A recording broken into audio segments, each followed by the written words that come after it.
Dan berikutnya kita bakal ngomongin soal HTML forms, di mana ini merupakan elemen HTML yang sangat-sangat krusial, penting, dan wajib dikuasain ya sama web developer. Karena dengan HTML forms inilah kita ngasih user keleluasaan untuk berinteraksi dengan memberikan input ke website kita. Dan HTML form ini dipakai di mana-mana. Contohnya kalau kalian lagi mau login di sosial media kayak Instagram, kalian pasti bakal diminta nginputin email, username, dan password gitu ya. Terus juga misalkan ketika kalian belanja di Tokopedia, sebelum kalian bisa melakukan proses apa istilahnya, pembelian pengiriman barang ke tempat kalian, maka kalian bakal diminta alamat. Nah, di sini mereka juga pakai HTML form supaya kalian punya tempat untuk menginputkan informasi tentang alamat pengiriman kalian.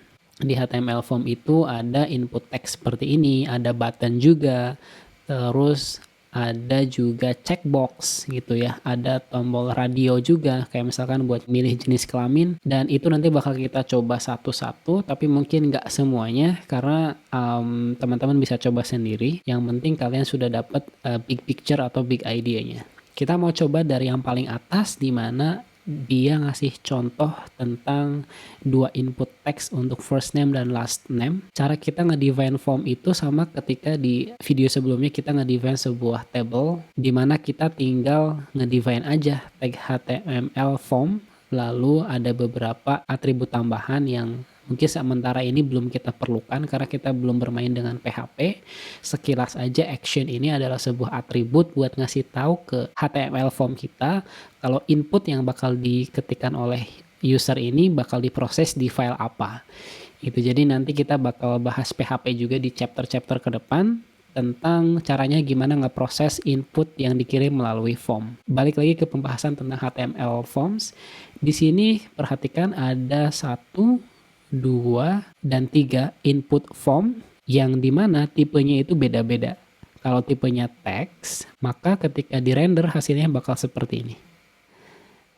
Ketika dia input tipenya submit, maka ketika di-render hasilnya bakal menjadi sebuah button. Nah, tapi secara struktur tag itu sama aja ya. Ini ya input, ini pun ya input, cuma bedanya di bagian type-nya aja. Oke, langsung aja kita coba di Visual Studio Code kita. Jadi saya pengen bikin sebuah form yang sama kayak yang ada di Tokopedia, yang dimana user bisa menginputkan alamat pengiriman mereka. Oke, langsung aja di Visual Studio Code saya pengen bikin sebuah file baru.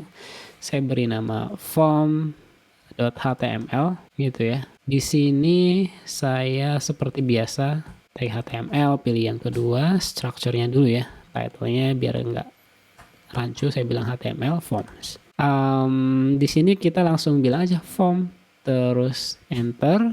Action-nya sementara kita kosongin karena kita belum ngeproses data kita yang mau diinputkan, hanya baru tampilan inputnya aja. Kemudian di dalamnya saya pengen bikin sebuah label. Label ini menjadi title yang ada di sini ya. Title untuk form input itu. Label for-nya bisa kita kosongkan dulu. Terus di bagian ini saya mau bilang nama tempat mungkin gitu ya. Terus saya mau ada input text. Lalu saya juga pengen bikin label untuk nama penerima. Input type text juga. Ini saya coba save dulu dan coba kita lihat hasilnya seperti apa. Oke, lalu saya coba mulai buka ini dari browser ya. Yap, hasilnya seperti ini. Ups, dia bakal menumpuk ke samping. Jadi kayaknya saya perlu buat tambahin tag new line atau BR. Nah, ini teman-teman belajar Tektor juga ya. Jadi BR tuh baris baru. Bilang aja kayak gitu. Jadi BR ini artinya break gitu ya. Dimana dia bakal ngebuat sebuah new line atau baris baru. Oke, saya tambahin BR lagi aja. Nah, hasilnya gini teman-teman. Cukup simpel, dimana kita udah punya dua input. Ada nama tempat, nama penerima. Berikutnya saya mau ngelengkapin HTML form saya, jadi saya mau percepat aja bagian video ini.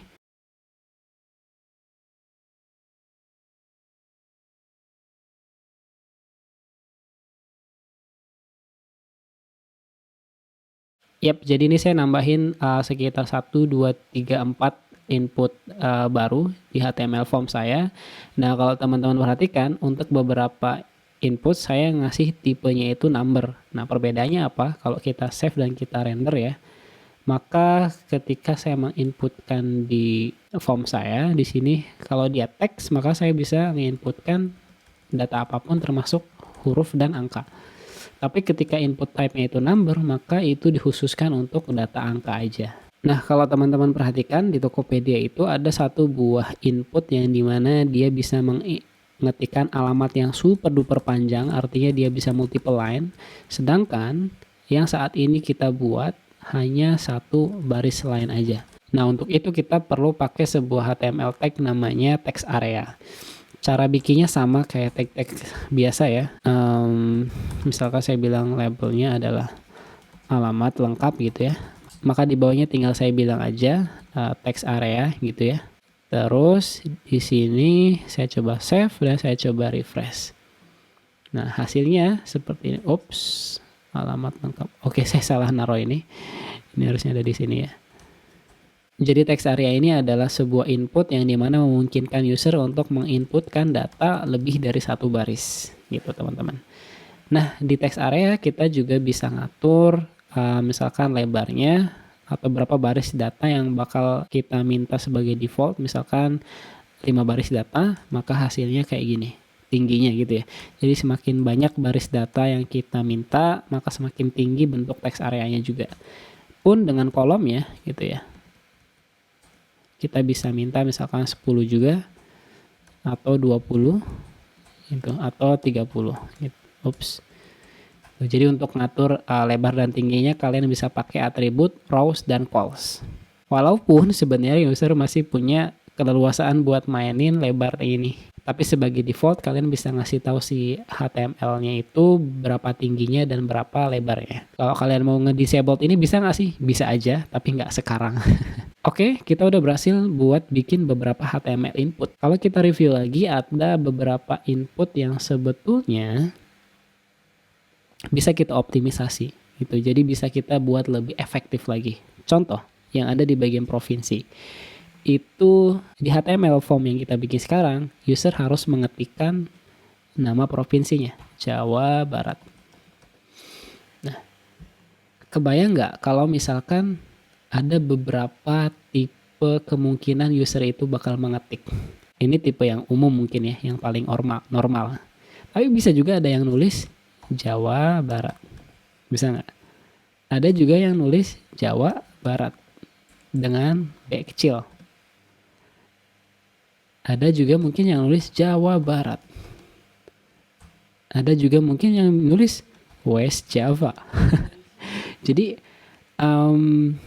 nantinya yang bakal repot itu ketika data ini kita simpan di database, sedangkan value inputnya ini berbeda-beda tipenya. Nah, untuk menyeragamkan itu, kita bisa pakai sebuah HTML tag namanya select option yang ada di bagian form ya. Jadi, teman-teman bisa pergi ke bagian HTML form element. Di sini ada istilahnya select.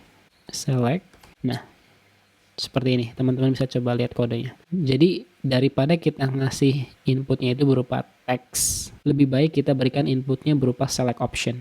Jadi nanti datanya bisa lebih pasti, tidak random, tidak berbeda-beda gitu, karena tiap user bisa punya beberapa kemungkinan cara menginputkan datanya itu nggak sama. Oke, langsung kita coba aja. Berarti bagian provinsi ini kita hapus dan kita ganti menjadi select. Select, terus di dalamnya itu kita define opsi apa aja yang kita berikan untuk input provinsi. Jadi misalkan opsinya adalah Jawa Barat gitu ya. Maka atribut value ini bisa kita isi dengan juga Jawa Barat. Nah, bedanya apa? Bedanya kalau yang ada di sini itu yang bakal dilihat oleh user. Seperti ini. Nah, yang ada di bagian value ini isi ketika user milih Jawa Barat, maka ketika form itu disubmit, nilai ini yang bakal dikirim. Gitu ya, bukan yang ada di sini. Jadi kalaupun di sininya Jawa Barat, tapi di sininya misalkan West Java gitu ya, maka yang bakal dikirim kemanapun tujuan actionnya nanti itu adalah West Java. Ini hanya sebagai preview aja yang bisa dilihat oleh user. Nah, dengan gitu teman-teman punya kebebasan buat nge-customize, misalkan value-nya itu adalah provinsi 01 misalkan ya. Jadi kalau mau pakai kode itu buat database-nya biar lebih enak bisa.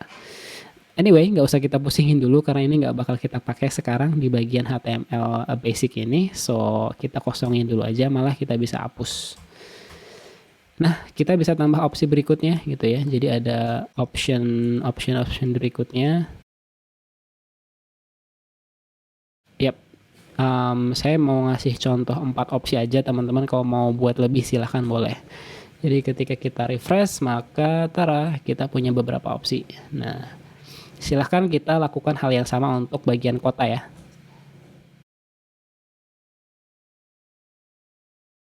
Oke, saya coba save dan kita refresh. Nah, jadi untuk provinsi dan kota sudah kita ubah tipe inputnya menjadi select option, jadi lebih mudah ketika nanti kita mau ngolah datanya, karena datanya bisa lebih pasti sesuai apa yang udah kita prediksikan atau udah kita tentukan. So, itu tentang HTML forms. Semoga teman-teman bisa memahaminya. Silahkan nanti bisa dicoba dieksplor lagi elemen-elemen lain karena ini masih sangat banyak sekali. Nggak banyak banget juga sih, cuma ada beberapa kayak yang teman-teman bisa coba kayak button, legend, data. Oh, mungkin kita bisa coba satu lagi untuk bagian submit ya. Jadi di sini saya mau tambahkan input tipenya submit dan value-nya adalah simpan. Saya save, maka ketika di refresh hasilnya seperti ini. Oke, kita kasih BR aja. Anyway, pasti ada beberapa di antara kalian yang berpikir, gimana ya caranya kalau misalkan saya pilih Jawa Barat, maka kota yang bakal muncul itu cuma kota-kota yang ada di Jawa Barat. Kalau misalnya saya pilih Bandar Lampung, maka kota yang bakal muncul adalah kota-kota yang ada di Bandar Lampung. Well, itu possible banget buat dilakukan, tapi tidak sekarang. Again, sabar dulu. Kita bisa lakukan itu nanti di chapter tentang JavaScript. Oke, so itu aja materi kita tentang HTML form. Semoga berguna. See you. Jangan lupa untuk praktek. Sampai ketemu di video berikutnya. Bye.